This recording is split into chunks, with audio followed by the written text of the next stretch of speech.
সূর্যোদয়ের প্রথম প্রহরে চট্টগ্রামের অস্থায়ী মুক্তিযুদ্ধ স্মৃতিস্তম্ভে ৩১ বার তোপধ্বনির মাধ্যমে বিজয় দিবসের আনুষ্ঠানিকতা শুরু হয়। পরে পুলিশের একটি চৌকস দলের সশস্ত্র অভিবাদন জানায়।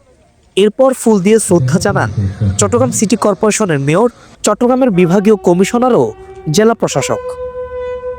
বৈষম্যমুক্ত চেতনাই আমাদের ২৪ সালের জুলাই আগস্ট বিপ্লবকে সম্ভব করেছে। এই অভ্যুত্থানের মূল চেতনাই ছিল সমাজ থেকে বৈষম্য দূর করে সর্বস্তরের মানুষের মুক্তি সাধনা করা। তা আমাদের তরুণ প্রজন্মের কাছে এই প্রত্যাশা থাকবে যে আমরা ৭১কে ভুলব না, কিন্তু আমরা জুলাইয়ের চেতনা নিয়ে সামনে এগিয়ে যাব।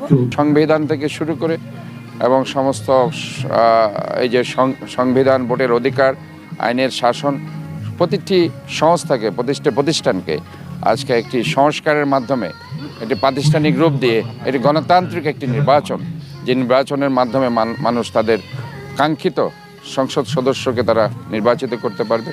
তারা বাংলাদেশের একটা কাঙ্ক্ষিত লক্ষ্যে পৌঁছানোর জন্য একটা গণতান্ত্রিক সরকার প্রতিষ্ঠিত করতে পারবে এবং মানুষের সর্বোপরি যে মৌলিক অধিকার সেটা নিশ্চিত করতে পারবে। এরপর একে একে শহীদদের স্মৃতিতে পুষ্পস্তবক অর্পণ করেন মহানগর পুলিশ কমিশনার, মুক্তিযুদ্ধ, বিভিন্ন সাংবাদিক সংগঠন সহ জনসাধারণ। বেলা বাড়ার সাথে সাথে বিজয় দিবসকে ঘিরে বের করা হয় বিভিন্ন বর্ণাঢ্য বিজয় মিছিল, যেখানে অংশ নেন বিভিন্ন রাজনৈতিক, সামাজিক ও স্বেচ্ছাসেবী সংগঠনগুলো। বিকেলে বৈষম্য বিরোধী শিক্ষার্থীদের একটি বিজয় মিছিল অনুষ্ঠিত হয়, যেটি চট্টগ্রামের বিপ্লব উদ্যানে গিয়ে শেষ হয়। বাংলাদেশের মধ্যে যে পরিমাণ দুর্নীতি, সেই দুর্নীতির মূলত যে শুরু করেছে সেটি শেখ মুজিবই শুরু করেছে। তার শেখ মুজিবের মাধ্যমে শেখ হাসিনা আজকে তার পূর্ণতা নিয়ে এসেছে।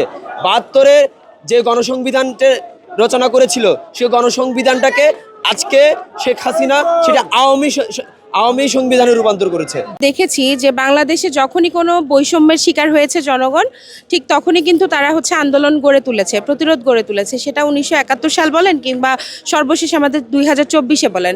যতদিন পর্যন্ত এই বৈষম্য চালু থাকবে বা জারি থাকবে, ততদিন পর্যন্ত কিন্তু মানুষের যে আন্দোলন সেটাও কিন্তু জারি থাকবে।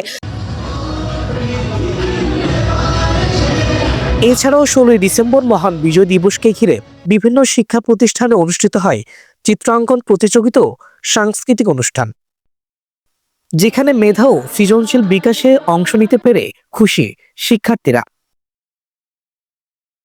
আমাদের স্কুলে আয়োজিত হয়েছে নাচ গান এবং চিত্রাঙ্কনের কম্পিটিশন। এখানে আমরা পার্টিসিপেট করেছি, অনেক ভালো করে সাজানো হয়েছে আমাদের স্কুলটা। আমরা এই স্কুলে পড়াশোনা করে বড় হয়ে ভালো।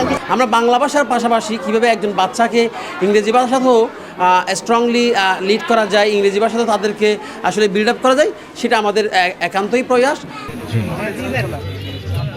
সাজ্জাদ হুসাইন, বাংলাদেশ টাইমস, চট্টগ্রাম।